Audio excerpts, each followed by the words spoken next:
योगी इस खबर पर लगातार हमारे साथ मौजूद हैं। पंकज भी हमारे साथ लगातार मौजूद हैं। पंकज, ये राजनीति एक तरफ, लेकिन अब ये जिस तरह की लड़ाई अब सामने ईडी और अरविंद केजरीवाल के बीच छिड़ती हुई दिख रही है, क्योंकि अरविंद केजरीवाल जो कह रहे हैं, जिस तरीके से उन्होंने जवाब दिया है और ये कहा है कि उनके अपने तय कार्यक्रम थे, क्या इस तरीके की दलील देकर आप समन्स में जाने से बच सकते हैं? देखिए, अगर हम ईडी की बात करें तो ईडी का कानून भी ये कहता है कि आप 3 बार तक अगर समन आपको भेजा जाता है तो आप पूछताछ में नहीं आ रहे हैं, आपको वजह बतानी होगी। जैसा कि मुनीश भी बता रहे थे कि क्या तकनीकी प्रावधान होते हैं ईडी की तरफ से, लेकिन अधिकार है अरविंद केजरीवाल को भी, क्योंकि वो दिल्ली के मुख्यमंत्री हैं, एक संवैधानिक पद पर इस वक्त वो जिम्मेदारी संभाल रहे हैं। तो ऐसी स्थिति में वो जवाब देकर ईडी को अपने कार्यक्रम की तरफ आगे रुक कर सकते हैं। और यही हुआ, मध्य प्रदेश में उनको रैली के लिए जाना था और अब वो कुछ ही देर में ठीक मेरे पीछे जो दरवाजा मौजूद है वहां से मध्य प्रदेश के लिए रवाना होंगे। लेकिन अब ये भी तस्वीर साफ हो गई है अर्पिता कि जिस तरह से अरविंद केजरीवाल ने इसे गैरकानूनी और राजनीति से प्रेरित बताया है, सीधे तौर से अब टक्कर लेने की भूमिका में आम आदमी पार्टी और अरविंद केजरीवाल आ गए हैं। वो किस लिए? वो इसलिए भी क्योंकि अब आगे आने वाले दिनों में केंद्रीय एजेंसियों या फिर भारतीय जनता पार्टी पर जो आम आदमी पार्टी आरोप लगाते आई है, उसका जवाब खुलकर देने की तैयारी भी कर ली गई है। तो यहाँ पे एक रणनीति है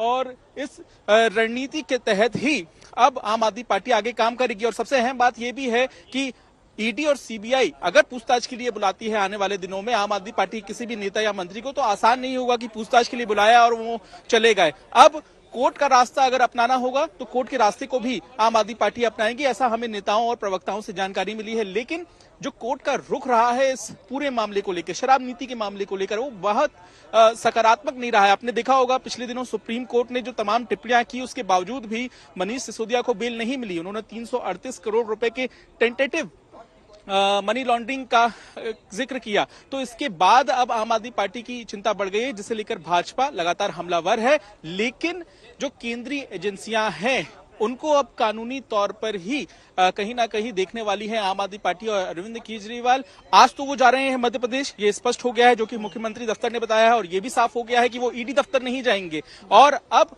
आगे क्या उनके कार्यक्रम होंगे महीने भर के लिए, क्योंकि अब तो चुनावी कवरेज जो है वो और भी ज्यादा आम आदमी पार्टी की तरफ से होगी। अलग अलग जिलों में प्रचार के लिए अरविंद केजरीवाल को जाना है, उसका शेड्यूल भी आज शाम तक जारी हो जाएगा अर्पिता, जो हमें जानकारी मिली है। और कहां कहां अरविंद केजरीवाल की जनसभा होगी, इसके बारे में आम आदमी पार्टी बाकायदा एक पूरी सूची जारी करेगी। लेकिन क्या वो एक हफ्ते के बाद ईडी के पास जाएंगे? क्या ईडी उन्हें आज शाम को ही जवाब दे देगी? इसका भी हमें थोड़ा सा इंतजार करना होगा, क्योंकि अगर दोबारा समन भेजा जाता है ईडी की तरफ से तो जाहिर है उसके बाद फिर कोर्ट का दरवाजा खटखटाया जा सकता है अर्पिता। बिल्कुल, आप रहिए जरा साथ। देखिए, और इस सियासी जंग भी तेज है। लगातार सौरभ भारद्वाज ये कह रहे हैं कि राजनीति से प्रेरित है और इसलिए आम आदमी पार्टी को खत्म करने की साजिश है, डराने की कोशिशें हैं। तो ये आम आदमी पार्टी का स्टैंड है। वहीं बीजेपी सीधे तौर पर ये कह रहे हैं कि भ्रष्टाचार के खिलाफ जांच एजेंसियां कार्रवाई कर रही हैं और जो भी इसके पीछे होगा उस पर शिकंजा कसा जाएगा। ये बहुत साफ साफ देखा जा सकता है कि जो लोग भारतीय जनता पार्टी की सत्ता में रोड़ा बन सकते हैं, उनको, उनके करीबी नेताओं को किसी ना किसी तरीके से जेल में डालने की कवायद चल रही है। पीएमएलए ऐसा कानून है जिसमें किसी के कहने पे आप किसी भी बड़े से बड़े नेता को वर्षों तक जेल में सड़ा सकते हैं, बिना सबूत के जेल में सड़ा सकते हैं। मैं समझ रहा हूं कि जब पूरा देश इस चीज को देख रहा है तो कोर्ट्स को ये बात समझ में क्यों नहीं आ रही है। आज ईडी के सामने अरविंद केजरीवाल जी को पेश होना है। अरविंद केजरीवाल जी पेश होंगे या नहीं होंगे, क्या होगा मुझे नहीं मालूम, लेकिन बहुत सारे सवालों के जवाब अरविंद केजरीवाल जी को ईडी के देने होंगे।